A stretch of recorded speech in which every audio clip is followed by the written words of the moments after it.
กองประชุมปรึกษารือการเกี่ยมความพร้อมของทัพนักกีฬาแขวงบริคำไซที่จะเข้าร่วมแข่งขันในงานมหกรรมกีฬาแห่งชาติครั้งที่ 12 ที่นครหลวงเวียงจันทน์เป็นเจ้าภาพในกลางเดือนนี้ได้จัดขึ้นในตอนเช้าของวันที่ 5 พฤศจิกายน 2025 อยู่ห้องประชุมห้องว่าการแขวงโดยการเป็นประธานของท่านคำเพชรไสปัญญาห้องหัวหน้าแผนกศึกษาธิการและกีฬาแขวงมีบรรดาคณะนำครูฝึกอนุกรรมการภาคส่วนต่างๆที่ถูกแต่งตั้งเข้าร่วมผู้ต่างหน้ากองเลขาขึ้นผ่านข้อตกลงของท่านเจ้าแขวงบริคำไซ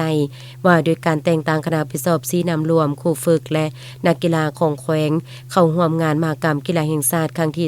12 ซึ่งข้อตกลงฉบับดังกล่าวได้กำหนดระเบียบหลักการ10 นาทีละเอียดแจ้งในนั้นแขวงบริคำไซได้ส่งทัพนักกีฬาเข้าร่วมแข่งขันสิ่งใส่ทั้งหมด16ประเภทกีฬาคือประเภทกีฬาแล่นลานสายยิงบานเตะทรายมากเซิกสายยิงเปตังสายยิงกระโตสายยิงนาเกกสายยิงเทควันโดสายยิง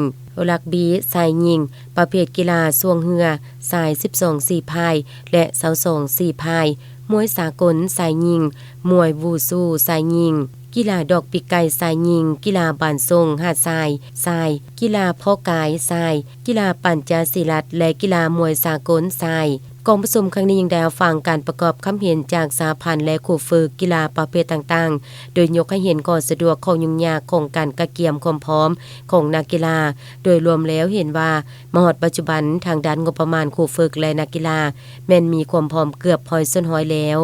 แขวงบริคำไซส่ง16ประเภทกีฬาเข้าร่วมแข่งขันสิ่งใส่ในงานมหกรรมกีฬาแห่งชาติครั้งที่ 12 ที่นครหลวงเวียงจันทน์เป็นเจ้าภาพได้ตั้งเป้า43เหรียญในนั้นเหรียญคำ19เหรียญเหรียญเงิน10เหรียญและเหรียญทอง14เหรียญ